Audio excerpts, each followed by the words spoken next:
पाहुयात, मनोज जरांगे पाटील हे 4 जूनला पुन्हा एकदा उपोषणाला बसतायत। नारायणगडावरती 4 जून पासून जरांगे पाटील हे उपोषणाला बसणार आहेत। तर लोकसभा निवडणुकीमध्ये मी कुणाचाही प्रचार केला नाही अशी भूमिका यावेळेस जरांगेंनी मांडली आहे। महाराष्ट्रातील भाजपच्या नेत्यांमुळे मोदींना एवढ्या सभा घेण्याची वेळ आल्याचं देखील जरांगे म्हणतात।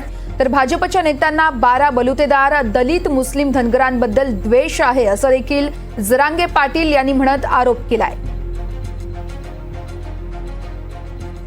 तर जरांगे पाटील हे आता 4 जून पासून पुन्हा एकदा उपोषणाला बसतायत। सगळे सोयरेच्या मागणीसाठी खरं तर गेल्या अनेक दिवसांपासून जरांगे पाटलांनी उपोषण केलंय।